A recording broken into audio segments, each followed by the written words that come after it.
Good morning all of you. हम लोग कल के क्लास में प्रथम पाठ श्रम विभाजन और जाति प्रथा पढ़े थे। आज हम उसकी प्रश्नावली को सोल्व करेंगे।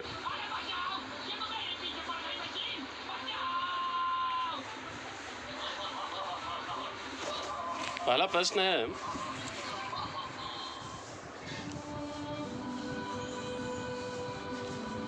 लेखक किस विडंबना की बात करते हैं? ध्यान देना होगा, इसमें दो प्रश्न है। लेखक किस विडंबना की बात करते हैं और दूसरा है इसी में विडंबना का स्वरूप क्या है। तो ध्यान से सुन लो, उसके बाद तुम लोग स्वयं नोट करना, ठीक है। लेखक उस विडंबना की बात करता है कि आज के जागृत सभ्य शिक्षित समाज में भी पोषक तत्व, जातिवाद के पोषक तत्वों की कमी नहीं है।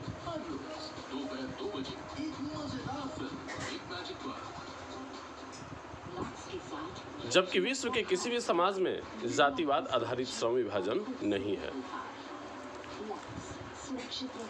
हालांकि जातिवाद के पोषक लोगों का मानना है कि कार्य कुशलता के आधार पर यह विभाजन अच्छा है। इसमें है विडंबना का स्वरूप क्या है। विडंबना का स्वरूप यही है कि इस तरह के विभाजन से हमारे समाज में ऊंच नीच की भेदभावना बढ़ जाएगी, और वही नहीं बल्कि मनुष्य को जन्म से ही एक निश्चित काम धंधे में बांध देती है, जिससे उनकी रुचि तथा क्षमता का क्या होता है, हनन होता है। साथ ही साथ श्रम के आधार पर यह वर्ण व्यवस्था को क्या कर देता है, अस्थायी बना देता है। ठीक है। प्रश्न संख्या 2 है, जातिवाद के पोषक उसके पक्ष में क्या तर्क देते हैं। इसका सही जवाब होगा, जातिवाद के पोषक उसके पक्ष में यही तर्क देते हैं कि कर्म के अनुसार जाति का विभाजन हुआ था। जिसका जन्म जिस जाति में हुआ है वह अपने वंशानुगत पेशे को करने में कुशल है, निपुण है, क्योंकि कुछ तो अनुभव उसके अपने होते हैं, बाकी बहुत सारा अनुभव उसे अपने पूर्वजों से प्राप्त हो जाते हैं, जैसे माता से, पिता से, दादा दादी से, नाना नानी से इत्यादि। इसलिए जातिवाद बहुत हद तक सही है कार्य कुशलता में निपुणता की दृष्टि से। और ये भी कहते हैं वो कि जाति प्रथा भी क्या है, श्रम विभाजन क्या ही एक रूप है, और इस आधुनिक समाज में कार्य कुशलता बहुत ही महत्वपूर्ण है। प्रश्न संख्या 3 है, जातिवाद के पक्ष में दिए गए तर्कों पर लेखक की प्रमुख आपत्तियां क्या हैं। इसका सही जवाब होगा, जातिवाद के पक्ष में दिए गए तर्कों के आधार पर लेखक को यही आपत्ति है कि इस तरह के बंटवारा से हमारा समाज दो भागों में बंट जाता है। इससे हमारा समाज उच्च नीच के भेदभाव से ग्रसित हो जाता है, और यह भेदभाव केवल तार्किक रूप में ही नहीं बल्कि अहिंसा के साथ साथ हिंसात्मक रूप भी कभी कभी धारण कर लेता है। प्रश्न संख्या 4 है, जाति भारतीय समाज में श्रम विभाजन का स्वाभाविक रूप क्यों नहीं कही जा सकती। प्रश्न संख्या 4 का सटीक जवाब होगा, वैसे ध्यान देना होगा, मैं जितने भी प्रश्नों को हल करवा रहा हूँ उसको आप अपने शब्दों में भी लिख सकते हैं।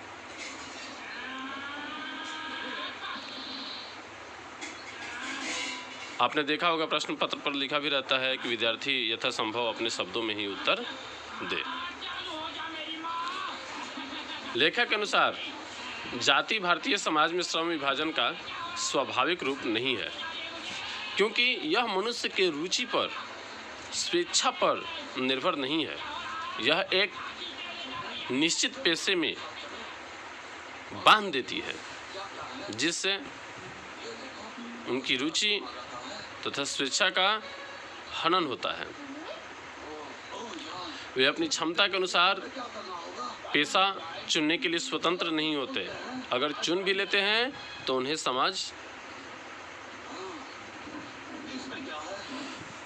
समाज मान्यता नहीं देती है,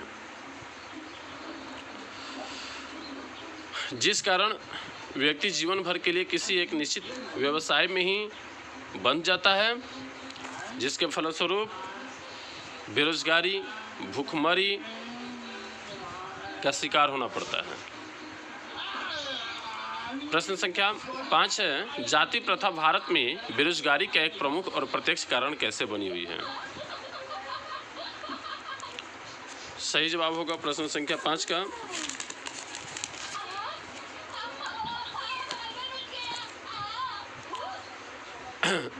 फिर से प्रश्न को समझे हम लोग। जाति प्रथा भारत में बेरोजगारी का एक प्रमुख और प्रत्यक्ष कारण कैसे बनी है?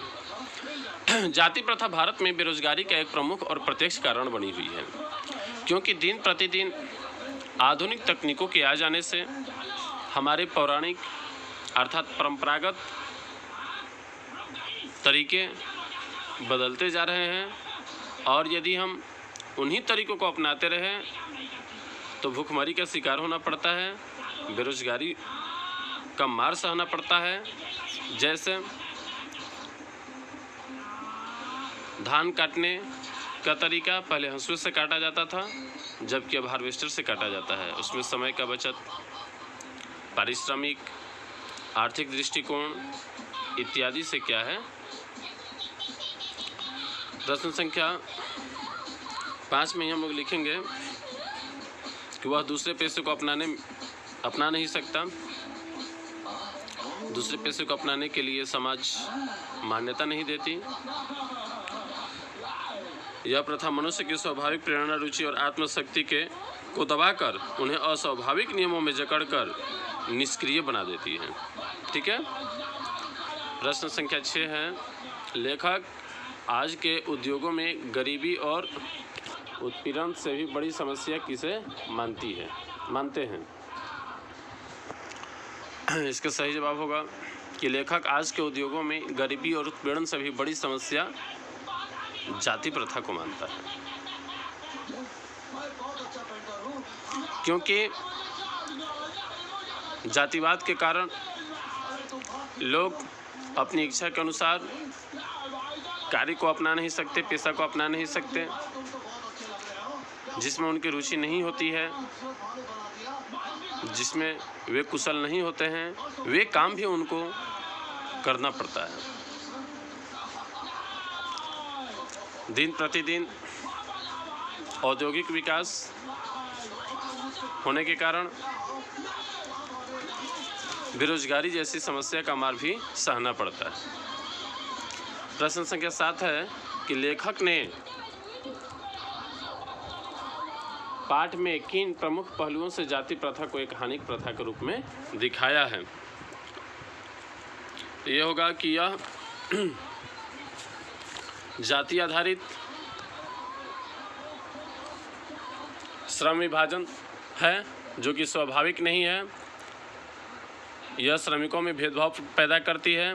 इससे हमारा पूरा समाज 2 वर्गों में बढ़ जाता है, उच्च तथा नीच वर्गों में, जो हमारी सामाजिक एकता पर जिससे हमारी सामाजिक एकता पर दुष्प्रभाव पड़ता है। यह श्रमिकों के रुचि पर आधारित न होकर जातिगत पेशा को अपनाने के लिए बाध्य करती है।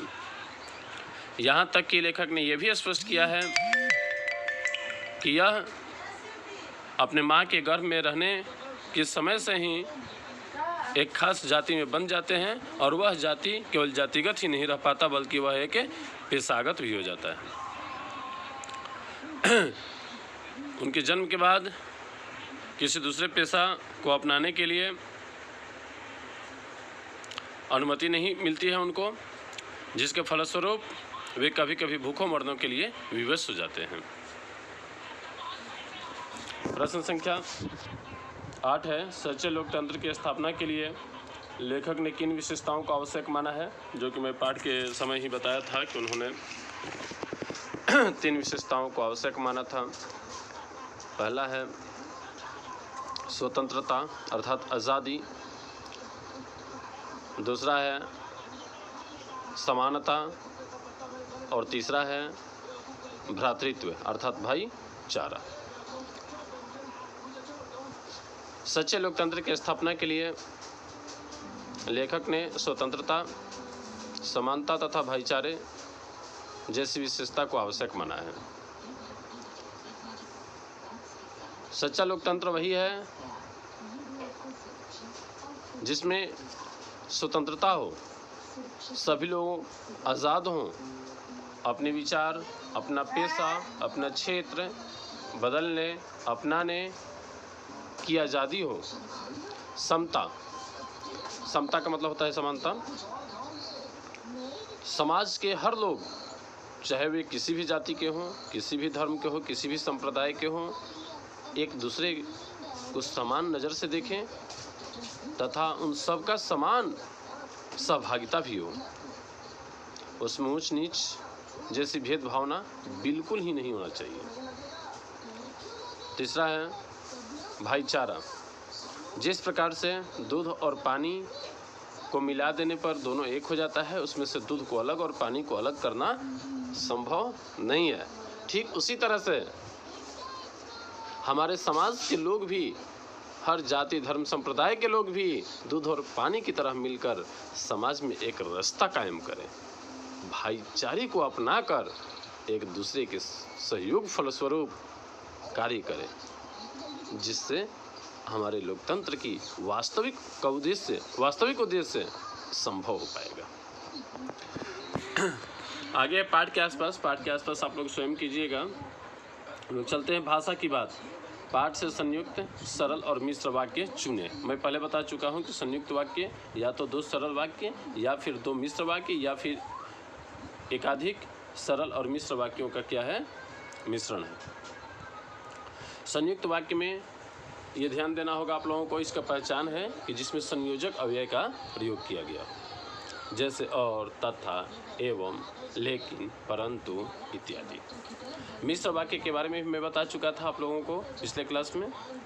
मिश्र वाक्य का पहचान भी मैंने बताया था कि जिस वाक्य में जो कि ध्यान दीजिएगा, उसमें संयुक्त वाक्य अर्थात संयुक्त जो अव्यय होता है उसके पहचान के रूप में वो इसमें नहीं होना चाहिए, और तथा एवं इसमें नहीं होना चाहिए, और अगर है भी तो 2 शब्दों को जोड़ने के लिए ही होना चाहिए, ना कि 2 वाक्यों को जोड़ने के लिए। जोड़ने के लिए तो चुनिएगा। विलोम शब्द लिखें। सभ्य, सभ्य का असभ्य हो जाएगा। विभाजन, संगठन हो जाएगा। निश्चय, निश्चय का हो जाएगा अनिश्चय। ऊंच, ऊंच का हो जाएगा नीच। स्वतंत्रता का हो जाएगा परतंत्रता। दोष का हो जाएगा गुण। सजग का हो जाएगा लापरवाह। रक्षा का हो जाएगा सुरक्षा। पूर्व निर्धारण, ध्यान दीजिएगा, पूर्व मतलब होता है पहले, तो पर का मतलब होता है बाद, जो आपने 6th क्लास में मैथ में आपने पढ़ा होगा। पूर्व संख्या या प्रवर्ती संख्या, उत्तरवर्ती संख्या, पूर्ववर्ती संख्या इत्यादि आपने पढ़ा होगा। तो पूर्व निर्धारण का हो जाएगा पर निर्धारण। तीसरा है पाठ से विशेषण चुनें और उनके स्वतंत्र वाक्य प्रयोग करें। तुम लोग स्वयं करना पाठ से चुन करके। स्वतंत्र वाक्य प्रयोग का मतलब हुआ कि उस पर लिंग, पुरुष, कारक इत्यादि का कोई प्रभाव नहीं पड़ना चाहिए, वचन का प्रभाव नहीं पड़ना चाहिए। निम्नलिखित के प्रवाची शब्द लिखें। दूषित का गंदा, श्रमिक, मजदूर, पेशा, व्यवसाय, अकस्मात, अचानक, अनुमति। सोच सकते हैं आप लोग अनुमति का क्या होगा। अनुमति,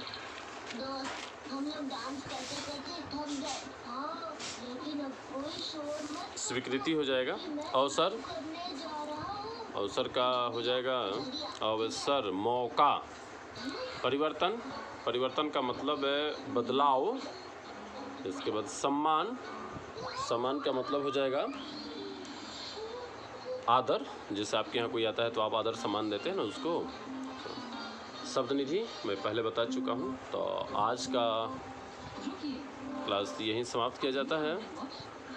होमवर्क के रूप में रहा इसका शेयर करना, याद करना।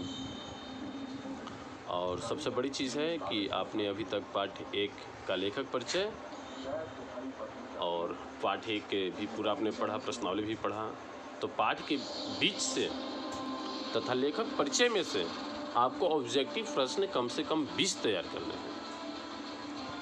मैं कुछ उदाहरण दे देता हूँ। जैसे लेखक भीमराव अम्बेडकर जी का जन्म कब हुआ था, कहाँ हुआ था, वे किस जाति में उनका जन्म हुआ, उन्हें उच्च शिक्षा हेतु किसने प्रोत्साहन दिया, वे विदेश में शिक्षा प्राप्ति हेतु सबसे पहले कहाँ गए, उन्होंने आवृत्ति के रूप में क्या अपनाया था, उन्हें आज पूरा भारतवर्ष क्या कहकर पुकारता है, श्रद्धांजलि अर्पित करता है, उनका निधन कब हुआ था, उनकी कौन कौन सी रचनाएं हैं। इसके साथ ही साथ आपको पाठ के अंतर्गत भी ऑब्जेक्टिव प्रश्न याद करने हैं, उसको ढूंढने हैं। जैसे लेखक ने सच्चे लोकतंत्र के लिए, ये देखिए यहाँ आपके प्रश्नावली में भी है, कि स्थापना के लिए किन विशेषताओं का आवश्यक माना है। वो 3 विशेषताएं था, आपको याद होगा कौन कौन सा है वो। पहला था स्वतंत्रता, दूसरा था समानता और तीसरा कौन था, भ्रातृत्व अर्थात भाईचारा। तो उसी तरह से तुम लोग स्वयं ऑब्जेक्टिव प्रश्न तैयार करना, बहुवैकल्पिक प्रश्न। ठीक है, तो आज के लिए इतना ही रहा। होमवर्क भी मैं बता चुका हूँ, गृह कार्य दे चुका हूँ। फिर हम लोग कल मिलते हैं। ओके।